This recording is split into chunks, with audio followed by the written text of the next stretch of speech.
Um, I fought in Bayonne, New Jersey, in a converted car garage that some dude turned into a gym, and then he would do this random show, and we did what they called shoot fights, which were just bare knuckle MMA fights in a Yeah. boxing ring, Yeah. and the ring would shake every time you hit the ropes and shit. It was Oh. really wild. And then I fought in Brooklyn in a nightclub. In the back of a nightclub, they put carpet padding down and made like a makeshift like octagon thing. I fought in that.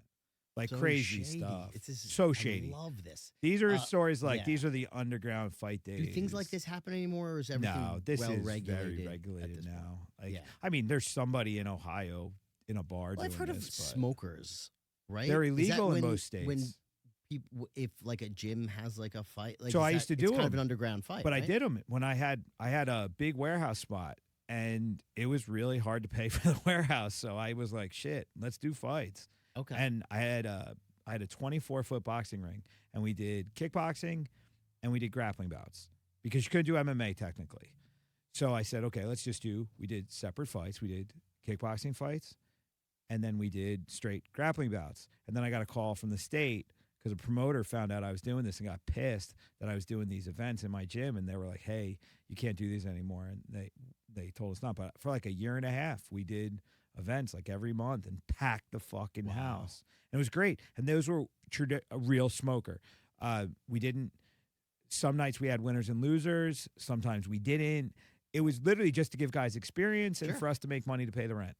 You know why they're called smokers? Don't. That's a good I'm really one. curious. Yeah. I have anyway. no idea why they use that term. Though that goes back to boxing. A smoker that goes back to boxing. Those are like the off-record fights. But then they started doing these. So New Jersey outlawed smokers. New York was doing them. I don't think they can do them anymore either. Then they people were trying to do what they called exhibition sparring.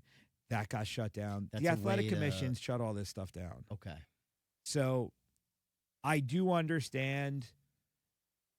You always get a couple guys that just don't give a shit, that are just trying to make money and they don't care and they're reckless and how they went about it. When I did it, I had a doctor on staff.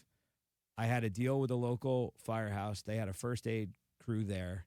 We had an ambulance on staff. They volunteered to do it. They were like, can we watch? I was like, yeah. They're like, cool. We'll just park it there. We're good. No one ever got hurt. No one ever went to the hospital. Nothing bad ever happened at any of our events, which was cool. But there are guys that do these fights and they get out of control. And then, they sell cups instead of alcohol. So then there's alcohol on staff, on present. And, people are getting drunk. Fights are happening in the crowd. People get hurt. Dumb shit happens.